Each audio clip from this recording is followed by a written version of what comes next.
அப்படி தோனி என்ன கிழிச்சிட்டாரு, அவர் இதுக்கு வந்து இப்போ ஐசிசிலேருந்து ஆல் ஆஃப் ஃபேம் அவார்டு வந்து அவங்க வந்து ஆட் பண்ணியிருக்காங்க அப்படின்னு சொல்லி கேட்குற ஒரு சில டர்க்குவிஸ்க்கான ரிப்ளை விட தான் இந்த வீடியோவாக இருக்க போது. நீங்கள் ஒரு வெறுத்தனமான தோனி ஃபேனாக தான் மறக்காம பேஜை போய் ஃபாலோ பண்ணி வச்சுக்கோங்க. பேட்டிங் எடுத்திங்கன்னா 8 ரன்னுக்கு மேலே அடிச்சிருக்கணும், அதுவும் 50 ஸ்ட்ரைக் ஆவரேஜ் ஸ்ட்ரைக் மேலே வந்து அடிச்சிருக்கணும், அதுவும் தலைமை அடிச்சிருக்கான். பவுலிங் எடுத்திங்கன்னா 200 விக்கெட் மேலே எடுத்துருக்கணும், ஆனால் பவுலிங் பிடிச்சா வந்து தலைமை வந்து சான்ஸ் கிடைக்கவே இல்லை. ஓகேங்களா, இப்போ வந்து கீப்பிங் எடுத்திங்கன்னா 200 நிமிஷத்துக்கு மேலே வந்து பண்ணியிருக்கணும், தலைமை வந்து 200 நிமிஷத்துக்கு மேலே பண்ணியிருக்கான். அண்ட் வந்து பார்த்தீங்கன்னா கேப்டன்சிங் எடுத்து பார்த்தீங்கன்னா டெஸ்ட்லேயும் சரி ஓடியிலையும் சரி 50% மேலே வந்து வின்னிங் பர்சன்ட் வந்து வச்சிருக்கணும், அதுவும் தலை வந்து வச்சிருக்கேன். ஸோ அப்படி பார்க்குறப்ப கிரியேட்டிவாகவே வந்துட்டு 4 இருக்குது, 4 வந்து 3 தலை வந்து பண்ணியிருக்கேன்.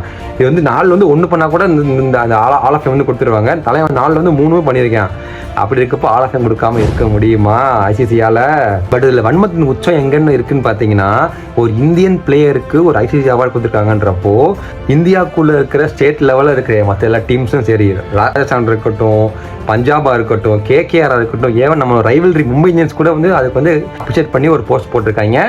ஆனால் வந்து நம்ம வந்து காம்படிஷனே கிடையாது அப்படின்னு சொல்கிற ஒருத்தன் வந்துட்டு ஒரு சின்ன ஒரு மெசேஜ் கூட போடல, ஒரு கங்க்ராச்சுலேஷன் கூட போஸ்ட் கூட போடவே இல்லை. சரி ஓகே இருக்கட்டும், அவங்களும் வந்து அடுத்த வருஷம் பேன் ஆவாங்களா இல்லையான்னு சொல்லிட்டு அவங்களே உள்ளே வந்து ஒரு 12 பேரை கொண்டு வந்துட்டு ஒரு பஞ்சாயத்து வந்து ஓடிட்டு இருக்கு.